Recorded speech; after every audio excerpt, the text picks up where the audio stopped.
Every time you grab this ball, I want you to grab this ball and go, opportunity, right? Every time you lace them up, I want you to lace them up and go, this ain't just about a game. This is about opportunity. And each generation, if you pay attention, Martin Luther King, you pay Medgar Evers, you pay attention, Malcolm X, Marcus Garvey, each one of them allowed us to go a little bit further. Like, I make over $100,000 to talk for an hour. You don't think Martin Luther King could have been doing this? It's just that I was born in 1970, and so internet came out the late 90s, early 2000s, and so I was blessed because of that. So number one, everybody say it with me, opportunity. Come on, opportunity. Come on, say it like you mean it, opportunity. I will not, come on, say it, I will not destroy or mess up this opportunity. Because y'all got to understand something. You know what I'm saying? You know, CP3 been in the league for a long time. There are a lot of people that's been given opportunity. They lost it all. So don't think once you get opportunity, like it's yours forever. It's not.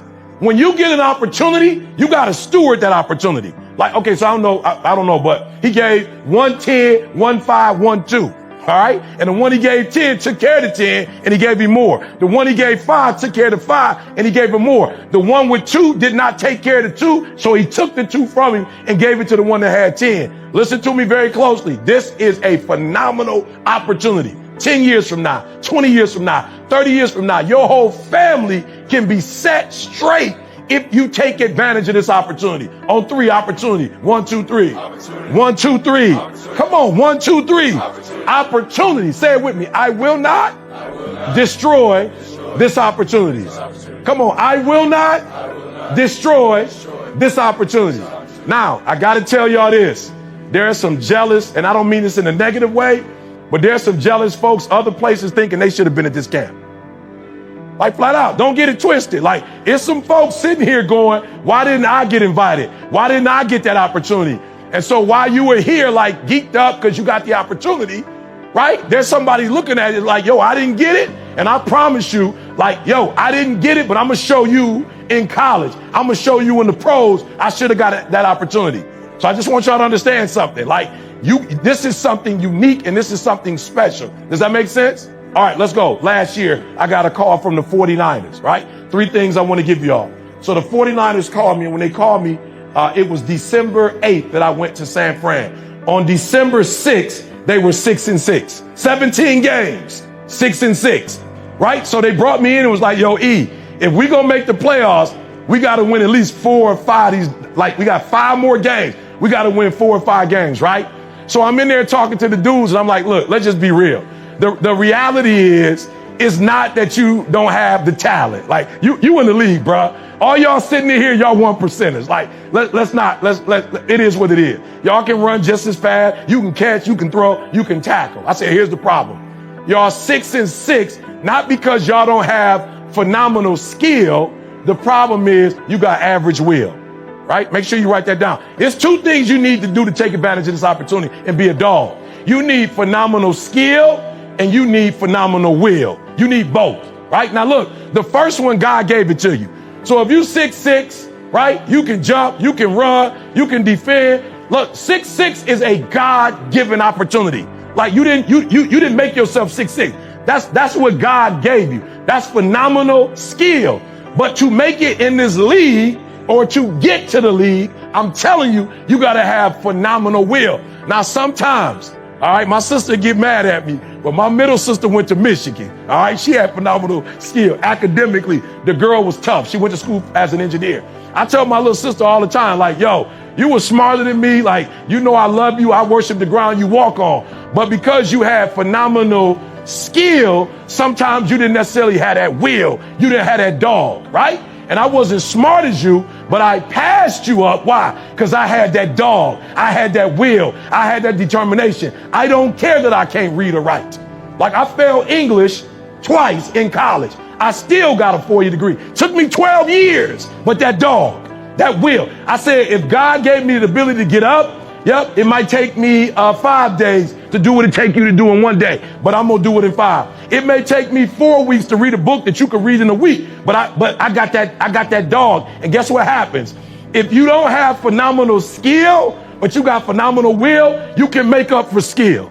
All right, I want y'all to know that. So number one, you need two things. You need phenomenal skill, but you also need phenomenal will, right? That's important. So the 12-year, 4-year degree took me 12, turned into the master's, which turned into a PhD. Somebody say, bro, if you fail English and all master's and PhD is reading, how did you do it? I walked that joker down. I walked it down. No TV. All right, put that down because you're going to catch that. Sacrifice. No TV. Look, I'm going to be real with y'all. Like, and I just started catching up, right? I literally missed Friday, next Friday. I missed everything. Like all the black TV stuff, I missed it. Boomerang, I missed everything. Like my boy's like, how you black and you ain't never seen Fridays before? Like, how you black? I was like, bruh, I went in the dark, y'all. I went in the dark for 10 years. I ain't watched no TV. I ain't listened to no music. All I know at that time, I just knew like Biggie's hottest stuff or Pop's hottest stuff. I didn't know the songs that was on the album. I sacrificed like 10 years to catch up with everybody else. Like for real, ADHD. I had a learning disability when I was younger. Like I overcame all of that with that dog. I overcame all of that with Will. So I cut the TV off. I cut off intramural sports. I cut off everything. Other than church, I cut it off. Other than God, I cut it off. I'm up at 3 o'clock in the morning praying. And after that, I'm reading, I'm studying.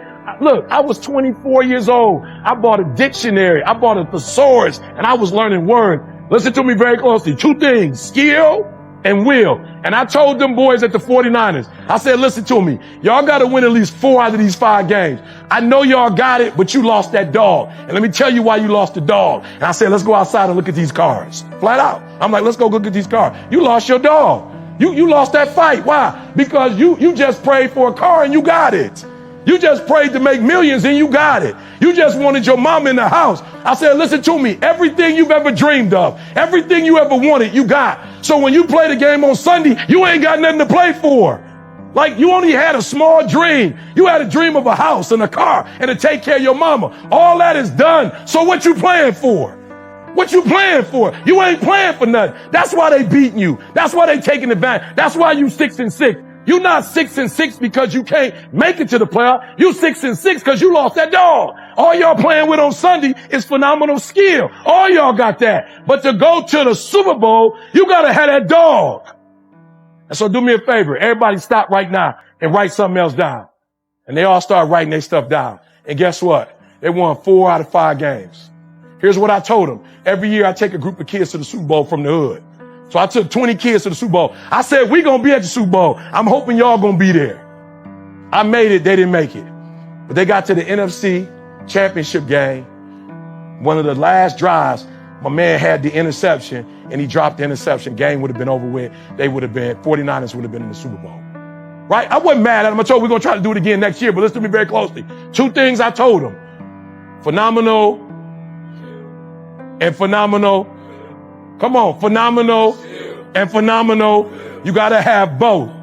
Right? One more time. Phenomenal and phenomenal. The first one, who gives it to you? The second one, you got to work for it. God ain't giving that one to you. God don't give you dog. God can't wake up for you. God can't wake up for you. God can't make you say, when I don't feel. Somebody asked me the other day, bro. They was like, E, what's discipline? I'm like, look, I got a GED. Let's keep it real. Discipline is doing what you said you were going to do when you don't feel like doing it, when you felt like doing it in the first place. That's all it is. When you first start playing this game, when you fell in love with it, you were just like, let's go, let's go, let's go. But then stuff's going to happen. Right? And so why am I still good as a speaker? Because even when my wife got MS, I didn't lose that dog. When my wife got MS, I really went harder. Like, she ain't going to be able to work again. She don't need no more stress. Like, I got to dig deep now and go a little harder. When my mother-in-law was diagnosed with stage 4 cancer and it spread through all her body, I actually went harder because I said, you going to live, but you ain't going to be able to work again. I actually went harder. And what I'm telling y'all, number 2 is this. You got to discipline yourself. And you got to learn that when you don't feel like it, you must still do it or actually go harder when you don't feel like it. Because out of 365 days, there are going to be days you don't feel like getting up. There are going to be days you don't want to work out. There's going to be days you don't want to watch film. There's going to be days that you don't want to practice. There are going to be days you might not even want to play. There might be days you don't even feel like getting in the game. But listen to me very closely. champions, if you want to make it to the next level, it's not about money. It's not about what you wear. You start separating the boys from the men. Listen to me. All of us can go buy a car, but all of us can't get up in the morning and grind through trials and tribulations. My son playing football broke his femur. Listen to me. I went harder because write this down. Please write this one down. You've got to have private win. You got to win in the dark before you can win in the light. Write that one down. So if you're going to separate yourself, growth is the greatest separator between men. As you grow, right? You see CP3, leadership, growth. You see the way he handles himself, growth. Like you see, like I don't know if he know, but my wife, was watching. Tab, she became a vegan. She like, let's go. I'm like, all right, give me a couple months, boo. I feel you, boo, but you go first. You go first and you show me how it's done. I'm coming right behind you, but I just need, that's next level. That's saying that although I'm already great at what I do, I'm ready to dig deeper. I'm ready to do something. I'm ready to make another sacrifice. I'm ready to go somewhere everybody else ain't ready to go. Why? Because I'm ready to take it to the next level. So I'm asking, what sacrifices are you willing to make? Everybody want what you want. Everybody want to go to the league. Everybody want to take care of their family. Everybody want to be a celebrity or whatever you want to be, right? What are you willing to give up for it? What are you willing to sacrifice, right? On the road the other day, we hit Florida, the Gators. Right after that, we hit Ohio State football. Right after that, Minnesota Gophers. Then we hit the Vikings. And then I celebrated 32 years of marriage. Gave my wife 2 days at the Mall of America. She was like, you smart. You don't even want to spend time with me. You knew what to do. I'm like, go for it. I got you. I got to take a break. Like I don't have the stamina she had for shopping. Boom. Then I came right here on my way back, coming back for the Rams on Monday. You sacrifice, y'all. East Coast, West Coast. I'll do whatever it takes to keep this lifestyle. Does that make sense? So I want you to write in your phone right now, what are you willing to do to keep this lifestyle or go to the next level? Put that in your phone. What are you willing to give up? What are you willing to do? What sacrifices are you willing to make?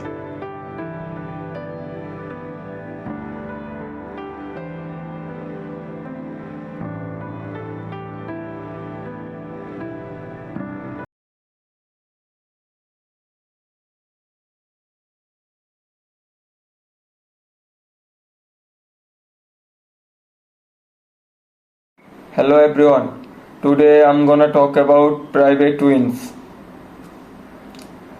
In the heart of duty, amidst the call of survive, let's a tale of courage and sufficiency. Welcome to other world. Private twins, a symbol of resilience in the face of adversity. With unvarying discrimination, he faced each challenge head on head. By a compliment to his comrades and his country. Although sweets and trees, though treats and temptations, private twins hones his skills, forging bonds of endurance that transcends to battlefield.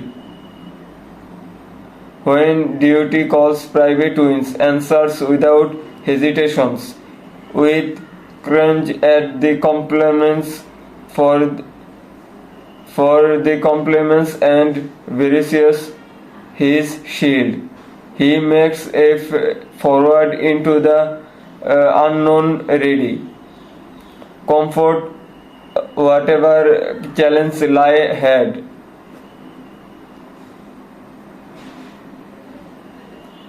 In the circle